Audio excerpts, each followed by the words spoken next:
ជំរាបសួរខ្ញុំឈ្មោះផង់សុភ័ក្រថ្ងៃនេះនាងខ្ញុំសូមអនុញ្ញាតបកស្រាយនៅ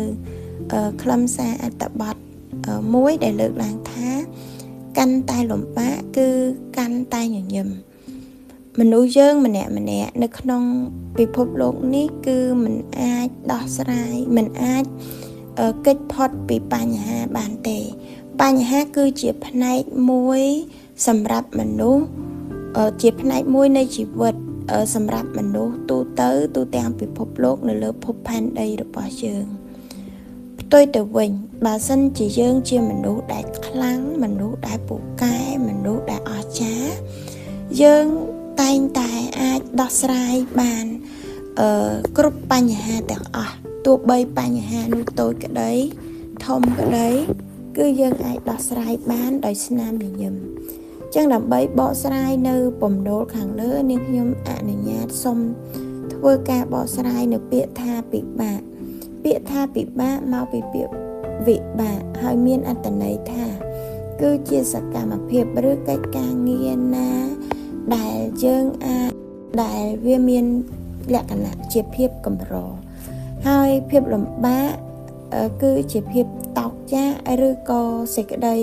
ភាពក្រីក្រជាដើមរីឯពាក្យថាញញឹមគឺជាការបង្ហាញនៅការសប្បាយចិត្តរបស់បុគ្គលណាម្នាក់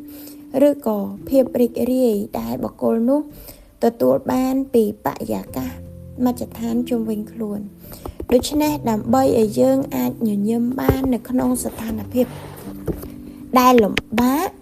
នោះលុះត្រាតែយើងខ្លាចជាបុគ្គលម្នាក់ដែលខ្លាំងបុគ្គលម្នាក់ដែលអាចសម្របខ្លួនក្នុងការដោះស្រាយបញ្ហាពីធំទៅតូចពីតូចឲ្យគ្មានបញ្ហាឬពីគ្មានបញ្ហាឲ្យមានភាពរីករាយរីកចម្រើនរុងរឿងដោយសេចក្តីអំណរដូច្នេះក្នុងនាមយើងជាអ្នកដឹកនាំដើម្បីឲ្យខ្លួនយើងក្លាយជាមនុស្សដែលពូកែ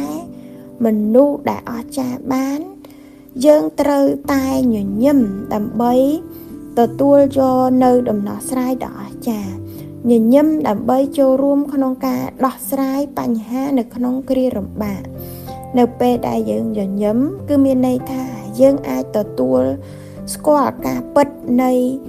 បញ្ហាដែលកើតឡើងចំពោះមុខនៅពេលដែលយើងញញឹមគឺយើងមិនអាចបន្ទោសនៅបញ្ហាឬក៏បន្ទោសនៅមនុស្សជុំវិញខ្លួនទេ